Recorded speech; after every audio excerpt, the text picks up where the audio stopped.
खुशामदीद।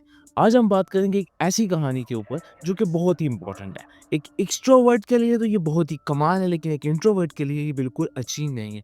Introvert इस चीज़ से भागता है और एक्सट्रोवर्ट हमेशा इस चीज़ में ही डूबा हुआ रहता है। अगर आप देखें तो इसको हम नॉर्मली डेज़ में नेटवर्किंग कहते हैं, लेकिन स्पेशल डेज़ में इसको हम नेटवर्किंग बेनिफिट कहते हैं। वो इसलिए क्योंकि जब तक हम लोगों से मिलते रहते हैं तो हमारा नेटवर्किंग स्ट्रॉन्ग होता रहता है, और एक्सट्रोवर्ट हमेशा हमेशा से लोगों से मिलते आए हैं, और एक इंट्रोवर्ट होता है जो कभी भी किसी से नहीं मिलता है। तो अगर आप एक्सट्रोवर्ट है फिर तो ये कमाल है, और अगर इंट्रोवर्ट है तो आपके लिए थोड़ी सी मुश्किल होने वाली है, लेकिन देर आर सम स्टेप्स जो इंट्रोवर्ट के लिए भी काफ़ी हेल्पफुल होंगे। और अगर आप एक्सट्रोवर्ट है फिर तो मेरा ख्याल है आपको इनकी इतनी ज़्यादा इन्फॉर्मेशन नहीं चाहिए होगी, लेकिन introvert you are ready now, क्योंकि अब ये डिजिटल इरा है। तो इस डिजिटल इरा में हम लोग पावर ऑफ नेटवर्किंग की बात करेंगे। नेटवर्किंग एक बहुत ही अहम किरदार अदा करता है किसी भी इंसान को बनाने में, किसी भी इंसान को ख़राब करने में। पर देयर आर सम लोग जो कि कहते हैं कि यार networking is a part of game, अगर हम इसको फॉलो अप नहीं भी करेंगे तब भी हम कामयाब हो जाएंगे। उन लोगों के पीछे कभी मत जाना, क्योंकि मैंने खुद पर्सनली ये एनालाइज किया कि नेटवर्किंग बहुत ही ज़्यादा ज़रूरी है। जब तक आपकी नेटवर्किंग स्ट्रॉन्ग नहीं ना होती, आप जल्दी सक्सेसफुल नहीं होते। लेकिन अगर आपकी नेटवर्किंग बहुत ही ज़्यादा स्ट्रॉन्ग है, तो आपको जल्दी सक्सेसफुल होने से कोई नहीं रोक सकता। तो आज मैं लेकर आया हूँ आपके लिए कुछ ऐसे 5 स्टेप जो कि आपको हेल्प आउट करेंगे कि पावर ऑफ नेटवर्किंग को समझने के लिए, और बताएँगे कि आप इनको कैसे एंगेज कर सकते हैं। और अगर आप इन स्टेप्स को फॉलो अप करते हैं, चाहे वो इंट्रोवर्ट और एक्सट्रोवर्ट, तो यकीन मानिए आपकी नेटवर्किंग पावर बहुत ही ज़्यादा स्ट्रॉन्ग हो जाएगी एज़ कम्पेयर टू नॉर्मल इंसान के। क्योंकि इसके बाद आप एक बहुत ही स्ट्रॉन्ग नेटवर्किंग बनाने के काबिल हो जाएंगे, और जब आप काबिल हो जाते हैं तो मेरा ख्याल है आपको सक्सेसफुल होने से कोई नहीं रोक सकता। सबसे पहला सवाल हमारे जहन में आता है, और वो ये कि वाई नेटवर्किंग मैटर। अब नेटवर्किंग मैटर करती है और बहुत ही ज़्यादा करती है। वो क्यों करती है? देखिए, एक आम आदमी है, उसके दोस्त वोस्त कम है, या उसकी नेटवर्किंग छोटी सी है। एक दूसरा इंसान है जिसकी नेटवर्किंग बहुत ज़्यादा है और दोस्त वोस्त भी ठीक ठाक है। अब दोस्त और नेटवर्किंग तकरीबन सेम ही होते हैं, लेकिन उनकी कहानी मैं किसी और वीडियो में शेयर करूंगा, क्योंकि नेटवर्किंग और दोस्त सेपरेट स्टेट में हमेशा स्टे करते होते हैं। अब नेटवर्किंग से मुराद ऐसे होता है कि देखिए, मैंने एक नॉर्मल सा काम स्टार्ट करना है और मुझे नहीं पता कि क्या करूँ, तो मेरे पास 10 बंदों की ऐसी नेटवर्किंग टीम है जो मार्केट में काम करते हैं। मैंने उनसे बात की और मैंने उन्हें बताया कि मेरे पास ये आइडिया है, अब मुझे बताएं कि क्या ये मेरे लिए बेनिफिट हो सकता है। अब वो मार्केट एनालिसिस करके आपको बता सकते हैं कि यार आपके लिए बेनिफिट होगा।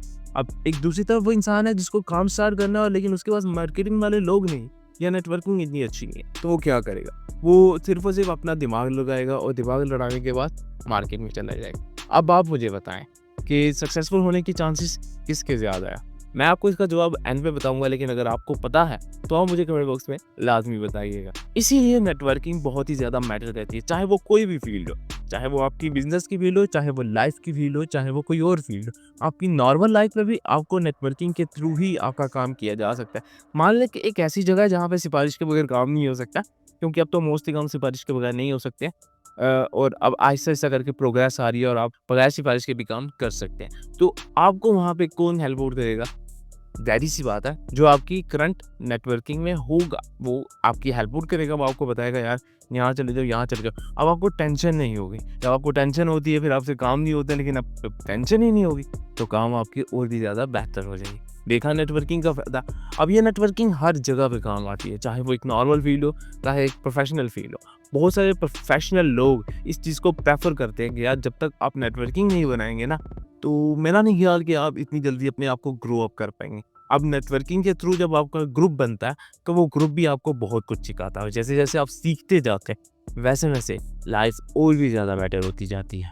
नेक्स्ट स्टेप कहता है कि अगर आप जब भी चाहे रिलेशन को स्टार्ट करना है, तो आपके रिलेशनशिप में हमेशा ऑथेंटिसिटी होनी चाहिए, और अगर वो नहीं होगी तो कोई भी इंसान आपके साथ रिलेशनशिप नहीं बिल्ड करेगा। ऑथेंटिसिटी बहुत ही अहम किरदार अदा करती है किसी भी रिलेशन को बनाने में। और याद रहे, अपने आप को ओरिजिनल रखना है जब भी आपने उनसे मिलना है। हमेशा से आपने दूर रहना है किन से बोला? एक दिखावे की दुनिया से। जब तक आप दिखावे की दुनिया से दूर है ना, यू आर ग्रेट, लेकिन जैसे ही आप दिखावे की दुनिया में जाएँगे, ऑटोमेटिकली सारी चीज़ें खराब होना स्टार्ट हो जाएँगी। अगर वो आप नहीं कर सकते हैं, तो मेरी मानिए, यकीन करिए कि आपको इन चीज़ों से दूर रहना चाहिए। वो इसलिए क्योंकि जब लोगों को पता चलता है ना ये सिर्फ़ दिखावे का है, तो लोग उनसे भागना स्टार्ट कर देते हैं। वो कहते हैं यार ये अभी दिखावा कर रहा है, जब हमें इसकी ज़रूरत होगी ये तब भी दिखावा करेगा। तो वो दिखावे के लोगों से दूर रहते हैं। अब आपने रहना है ओरिजिनल और ऑथेंटिक, कि मतलब भाई आपको इनकी ज़रूरत है और आप इनके लिए बहुत ही वैल्यूएबल। जब आप किसी भी इंसान को वैल्यू देते हैं ना, तो वो इंसान ऑटोमेटिकली आपके साथ कनेक्ट होना स्टार्ट हो जाता है। लेकिन अगर आप किसी भी इंसान को वैल्यू ना दें और ज़रूरत के वक़्त पे दें, तो वो उस इंसानों से ना दूर रहता है कि यार ये बंदा सही नहीं है, इससे भागो। ओरिजिनल इंसान से कोई भी दूर नहीं भागता है। वो कहते हैं ये हमेशा से ओरिजिनल रहा है और अच्छा भी है, तो इसको अपने साथ जोड़ के रखो।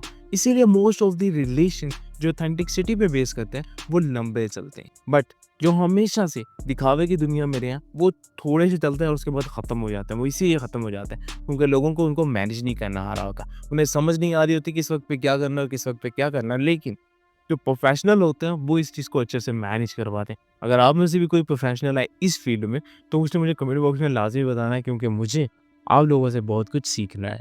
नेक्स्ट स्टेप कहता है लेवरेज ऑनलाइन प्लेटफ़ॉर्म, क्योंकि अब हम ऑनलाइन ईरा में रहते हैं, तो हमें ऑनलाइन भी ऐसे लोग मिल सकते हैं जो प्रोफ़ेशनली होते हैं। सबसे बड़ी एग्ज़ाम्पल हमारे पास लिंक्डइन की है। लिंक्डइन पे हमेशा से प्रोफ़ेशनल लोग रहे हैं और अगर आप भी किसी प्रोफ़ेशनल इंसान को ढूँढना चाहो, तो लिंक्डइन ज़िंदाबाद है।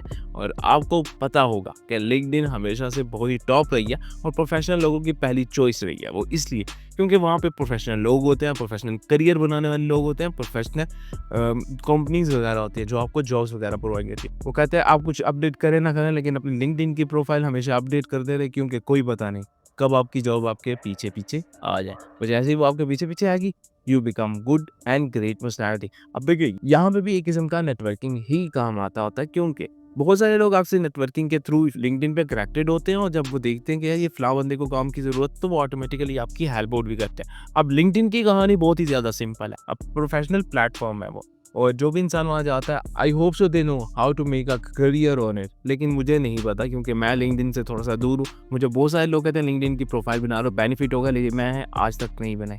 लेकिन अब मैं सोच रहा हूँ बना लूँ क्योंकि बेनिफिट तो रिसीव करना ही है ना। और सिस्टम भी कुछ ऐसा है कि अब वो कह रहा है कि यस यू नीड इट। दूसरे प्लेटफॉर्म की बात करूँ तो वो अब ट्विटर हो चुका है जिसका नाम एक्स है, लेकिन अब फेसबुक भी इस फील्ड में शामिल हो चुका है। बहुत सारे प्रोफेशनल लोग भी फेसबुक पे अराइव करते हैं, लेकिन उनको ढूंढना थोड़ा सा मुश्किल होता है। लिंक्डइन पे ढूंढना आसान है, ट्विटर पे ढूंढना आसान है, लेकिन फेसबुक पे ढूंढना आसान नहीं बल्कि बहुत ही ज़्यादा मुश्किल है क्योंकि फेसबुक की दुनिया हमेशा से दिखावे की दुनिया रही है और जो इंसान चाहता है कि मैं वहाँ पे ओरिजिनल हूँ, वो झूठ बोलता है क्योंकि फेसबुक पे कोई भी इंसान ओरिजिनल नहीं होता। तो आपने उन लोगों को ढूँढना है जो ओरिजिनल है, उन लोगों को मत ढूँढिएगा जो सिर्फ़ और सिर्फ़ दिखावे की दुनिया में हमेशा ज़िंदा रहते हैं। नेक्स्ट स्टेप हमें कहता है attend the event and stay engage. अगर आप उसमें एंगेज नहीं रहते हैं तो आपकी ज़िंदगी को अपने आप से परे-परे रखें।